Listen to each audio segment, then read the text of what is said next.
A mystery cargo flight to Israel's Nevatim airbase has sparked fresh speculation across the Middle East. The reported flight has raised new questions over military logistics and regional cooperation in the Gulf.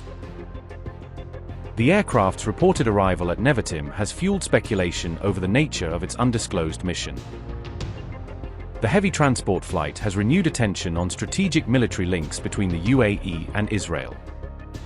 The reported operation has placed UAE-Israel security ties back under the regional spotlight.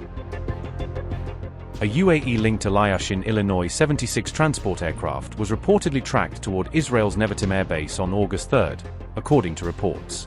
The reported flight attracted attention because Nevatim Air Base serves as the main operating base for Israel's F-35 fighter fleet.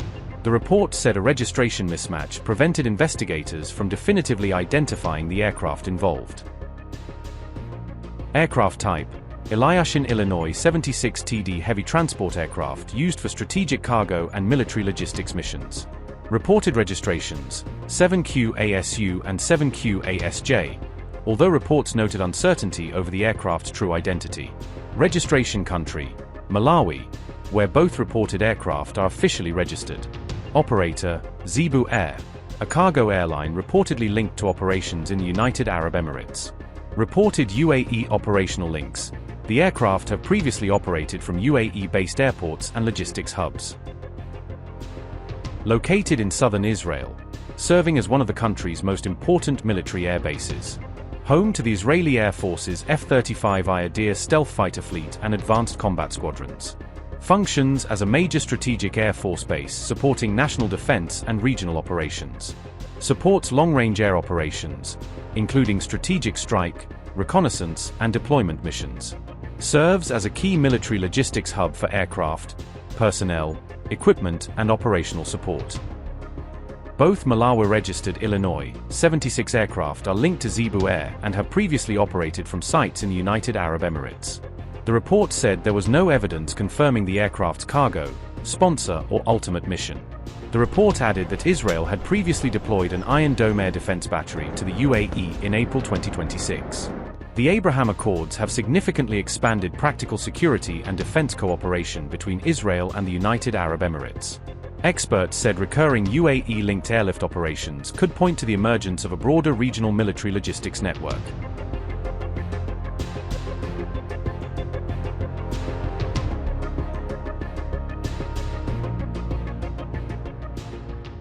US troop losses linked to Iran-related operations are continuing to rise steadily, as updated casualty figures reveal a growing human toll.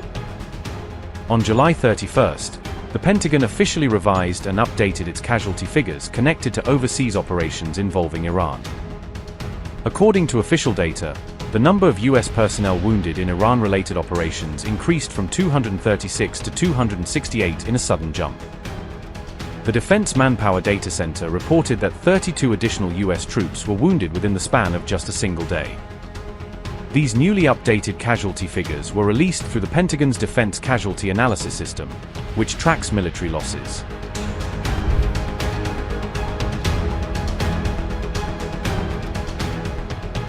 The Pentagon clarified that this overseas operations category includes all casualties recorded since July 7th, marking a defined reporting window. This category was introduced after earlier public reporting on Operation Epic Fury officially concluded back in May. According to Pentagon data, 4 US Army soldiers have been confirmed killed in action during the month of July alone. 3 of those soldiers were killed during an Iranian missile and drone attack targeting US positions in Jordan on July 17th. A 4th US soldier lost his life while attempting to detonate a drone during an ongoing military operation in Iraq.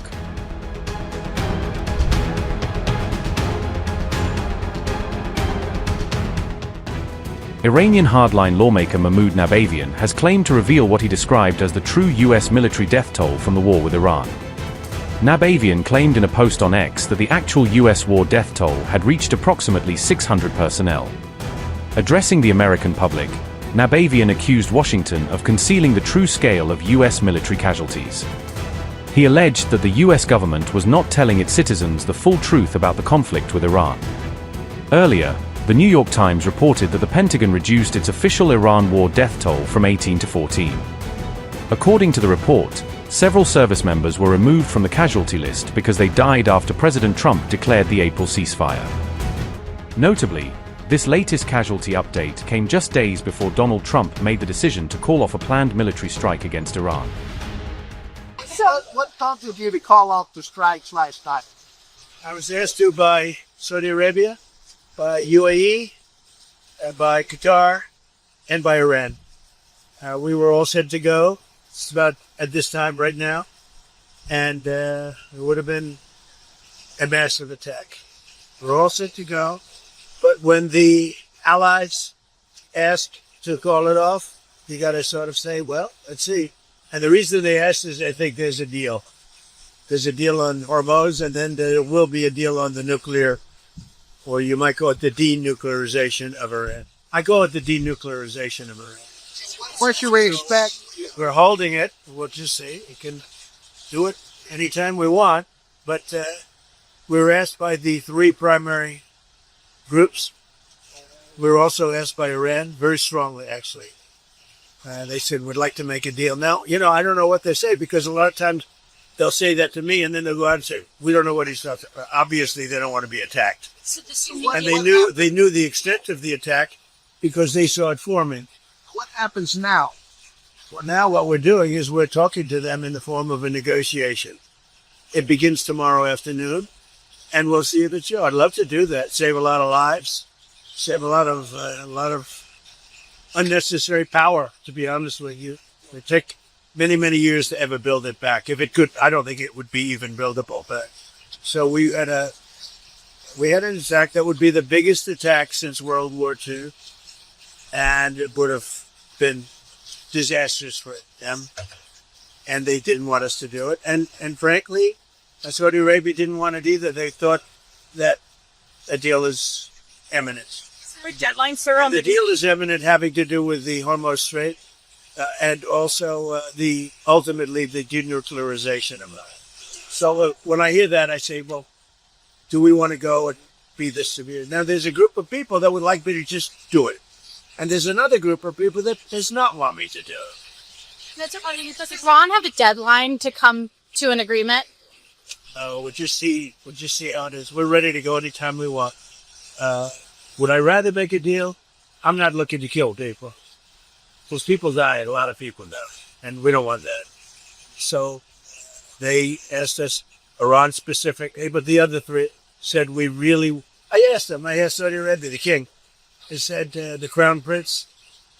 I said, what would you rather do? Would you rather have us do this or not? They said, we would much prefer a deal as opposed to an attack. Because you don't know where these attacks lead. I mean, will they be flooded with people pouring into their country and what disaster?